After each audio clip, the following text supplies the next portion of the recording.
오늘은 한 가정집에 방문을 했는데요. 여러분, 평소에 임신, 출산, 육아 등 아이와 관련해서 고민이 많으셨죠? 출산까지 마치고 현실 육아를 진행 중인 진짜 엄마 한 분과 함께 우리 예비 초보 엄마들이 평소 고민했을 만한 부분들에 대해서 얘기 나누는 시간 가질 거예요. 가보실까요?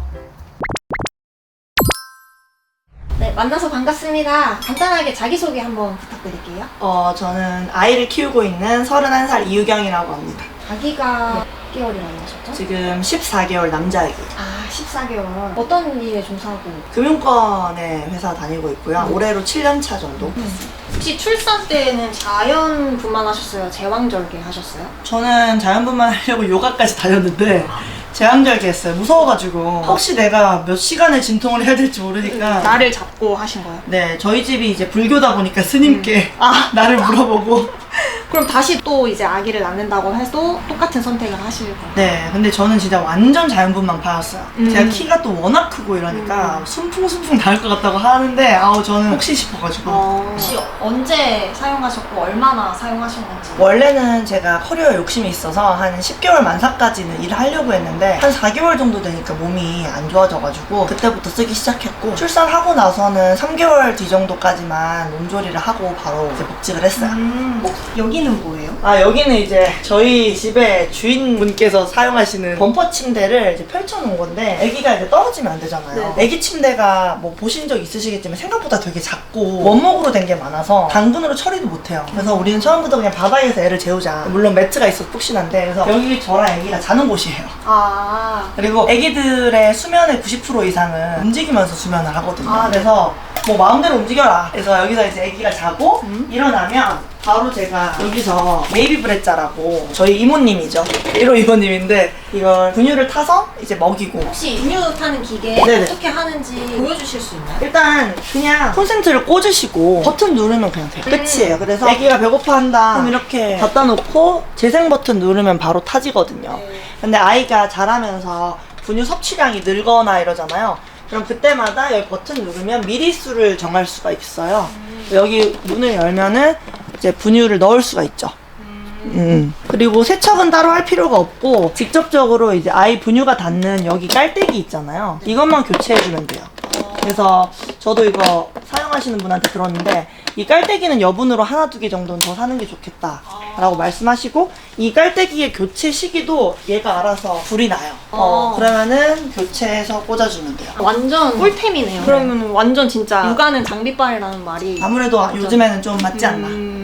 소독하는 게 저기 보시면은 이게 젖병 살균기예요. 선물 받아가지고 사용을 하고 있고, 요거는 이제 소독하기 전에 물기 제거하는 스탠드라고 보시면 돼요. 그리고 이런 장난감들이 있기 때문에 제가 너무 피곤한데 아기가 먼저 일어났으면은 알아서 놀아라. 제가 처음에는 팸퍼스라는 기저귀가 유명하거든요. 지금은 저희가 이걸 쓰는데, 전 신생아들은 팸퍼스는 추천 안 해요. 그래서 제가 추천하는 거는 일본의 붐플러스라는 기저귀인데, 그거는 안에 천연 오일이 들어가 있어서 특히 여자애들한테 좋아요. 남자이긴 한데 저희 애도 신생아 때는 좀 부드러운 거가 좋지 않을까 해서 일본 걸 썼고, 제가 누구한테 추천받았냐면, 요즘엔 나라에서 산후관리사님을, 무료는 아니지만 이제 소득 수준에 따라서 어느 정도를 지원을 받으면서 자기가 돈 내고 이제 채용할 수가 있거든요. 그 산후관리사님이 운 좋게 너무 베테랑 분이 제가 배정이 됐어요. 그래서 그분이 알려주셨어요. 그래서 주변에 물어보니까 그 기저귀를 아는 사람이 아무도 없더라고요. 그러게요. 저도 처음 들었어요. 그러면 그거는 직구 형식으로 하는 거예요? 네, 그래서 저희는 쿠팡에서 항상 주문했어요. 지금 장난감이 되게 많은데 집에 네. 자동차도 있네요. 네. 뭐 이런 거 많이 좋아하나 봐요, 아기가. 남자이다 보니까 푹신한 것보다는 소리가 나거나 움직이는 걸 좋아해요. 그래서 자동차 장난감이 좀 많은 것 같아요. 그리고 그냥 책 같은 거를 좀 많이 보여주면 좋겠다라고 해서, 어차피 지금 시기에는 아이가 텍스트를 읽을 수 없잖아요. 어떤 거를 넘기는 행위를 익숙하게 해야겠다라고 해서 책을 엄청 많이 갖다 놨죠. 이제 그 중에서 제가 추천을 드리는 게 싱잉북이라고, 요즘에는 이게 소리가 나는 게 있어요. 이걸 만지면 애기가 근데 인지력이 발달하면 여기를 자기가 눌러요. 그러면서 이제 책이랑 친해지는? 이런 물품들은 다 새 제품으로 구매하시는 거예요? 아무래도 장난감은 막 빨아먹고 막 넣고 이러니까 다 새 제품이에요. 장난감은. 그 책 같은 경우에도 지금은 애착책이라는 게 생긴다고 하더라고요. 그래서 애착책이 생기면 이거를 계속 가지고 다녀야 되고 그냥 새 걸로 사줬어요. 수유베개인데 이건 선물도 사실 많이 해요, 친구들이. 왜냐면 금액이 부담스럽진 않아서. 수유베개는 근데 필수예요. 이유는 이 정도의 두께가 있어서 이만큼 제 힘이 세이브돼요. 지금까지 계속 쓰고 계신 거예요? 요거는 안 써요, 사실. 아기가 이제 본인 의사가 생기면 여기도 안 가려고요.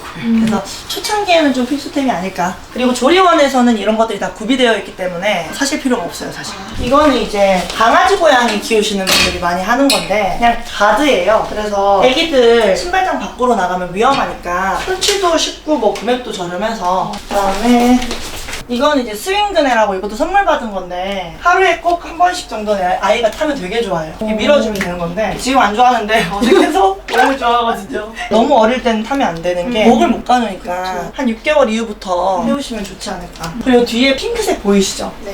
이게 애기 침대인데 솔직히 얼마나 작아요. 이거 얼마나 사용 못 하거든요. 그럴 것 같아요. 그래서 저런 거는 신생아 때만 사용하고 사용 안 하니까 새 제품을 사는 게 환경적으로도 안 좋을 것 같은데 저도 마음에 내 애기의 첫 침대인데 새 거 사줘야 되지 않나 해서 샀는데 아시다시피 지금 애물단지가 됐죠. 네. 이거는 이제 애기 병풍이라고 불리우는 제품인데 이거를 제가 이제 당근을 한 것 중에 하나인데 아이들 초점 맞추는 공부 같은 거 할 때 이렇게 펴놓고 근데 아이들이 자기 얼굴 보면 되게 좋아하거든요. 그래서 거울 같은 것도 있고 병풍이라서 이렇게 세워놓는 거죠. 이렇게 세워놓으면 아이가 여기에서 이걸 봐요. 엄마 시간 확보할 수 있는 좋은 아이템. 이것도 비싸지 않으니까 좋은 아이템. 소소한 꿀템. 그쵸. 이것도 베스트 아이템이긴 해요. 이거는 애기 놀이터라는 건데 위에서는 이 딸랑이가 움직이니까 얘가 여기 누워있는 거거든요. 그럼 이거 보면서 막 하죠. 그리고 얘가 이렇게 되는 거거든요. 아, 발기질 할 때. 그쵸. 여기에 눌려지는 거죠. 그러면 육아하는데 사용되는 그런 물품들 많이 구매하면 되게 비용이 많이 들었겠어요. 네, 사실은 비용은 많이 들었는데 생활비는 전혀 부담이 안 되는 게 육아하는 것 때문에 제가 외출을 못 하잖아요. 그래서 외식비라든지 뭐 친구들이랑 놀고 먹는 데 쓰는 비용이 들지가 않아요. 그래서 절대적인 지출은 사실 똑같아요. 사실은 좀 더 줄었어요, 오히려 저희는 카드값이.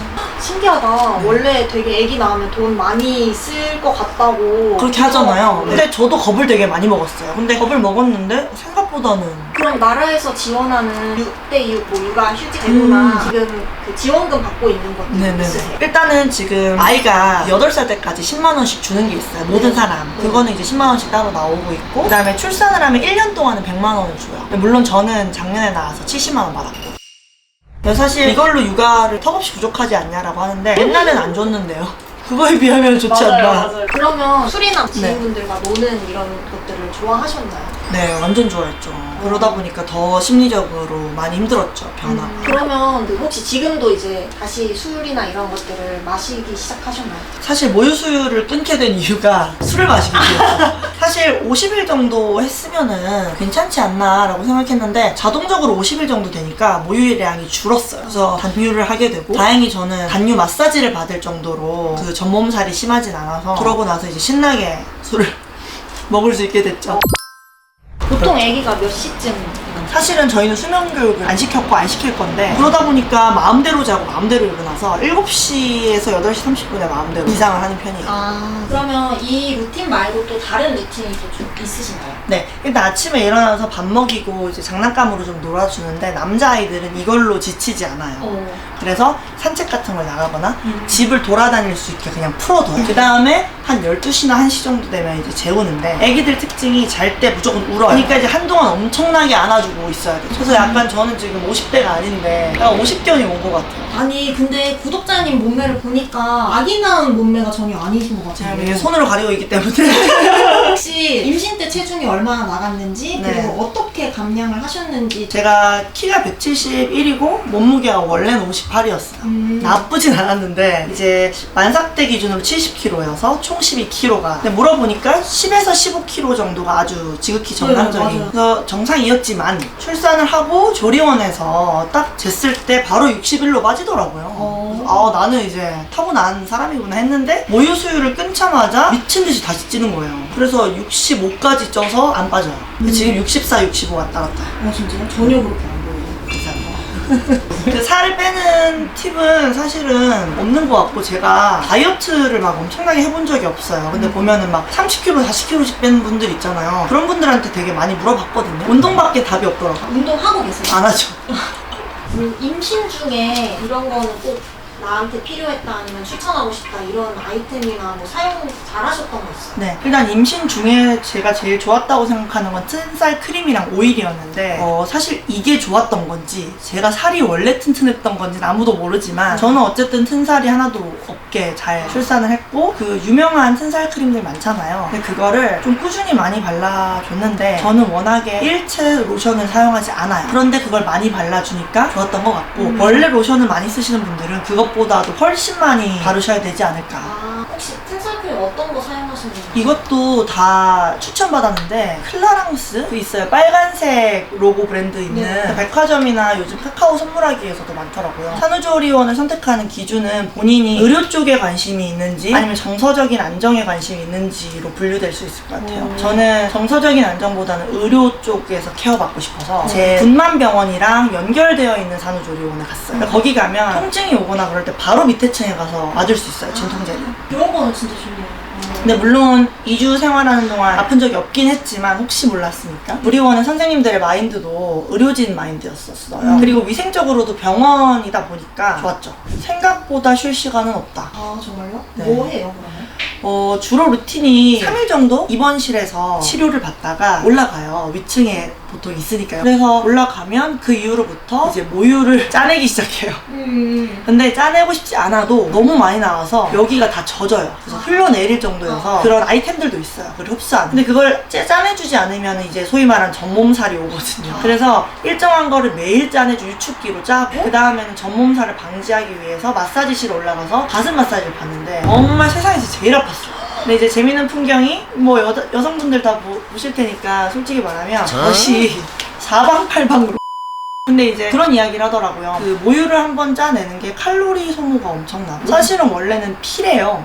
피가 뭐 유선을 타고 가서 모유로 바뀌는 건데, 그러다 보니까 피를 몇 리터씩 계속 뽑는 거잖아요. 그래서 살이 아주 많이 빠졌죠. 그리고 손목이 약해져서 손목을 이렇게 보호하는 그 뜨거운 물에 넣는 거 있어요. 파라벤인가? 파라벤 네. 맞아요. 그래서 파라벤을 하는데 그게 너무 뜨거워서 저는 아예 한 번도 못했어요. 그래서 조리원에 있는 시설의 한 50%는 저는 사용을 못했어요. 임신 중에 뭐 허리가 아프거나 손목이 아프거나 한 거는 지금은 또 어떠신가요? 일단 손목은 완전 약해져서 지금은 좀 괜찮은데, 일단 페트병은 못 따요.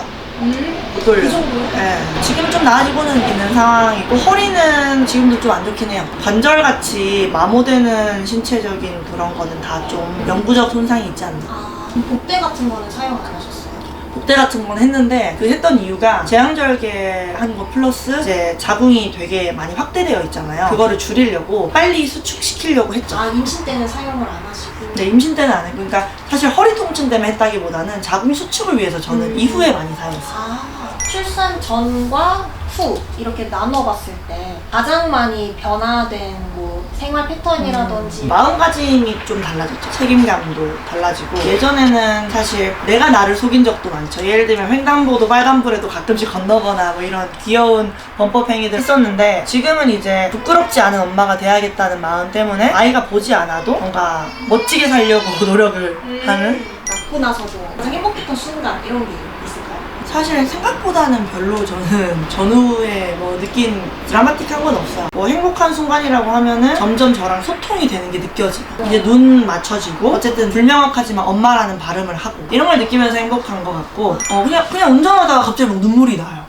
제가 이제 좀 과학충이다 보니까 책에서 봤는데, 울고 나면은 기분 좋아지는 호르몬이 나온대요. 그래서 그냥 많이 울었죠. 제가 이제 요즘 사람 치고는 일찍 출산한 거잖아요. 그러다 보니까 건강을 얻을 수 있는 친구들이 많진 않아요. 우울증이 심한 시기에는 작은 변화에도 크게 반응할 수 있기 때문에 오히려 외부인이랑 접촉을 하는 게 좀 위험한 사람도 있지 않을까? 쉽지 않은 것 같아요. 네, 쉽지 않은 것 같아요. 그럼 지금 일하고 계시다고 했는데 아기 키우면서 일하는 게 쉽지가 않잖아요.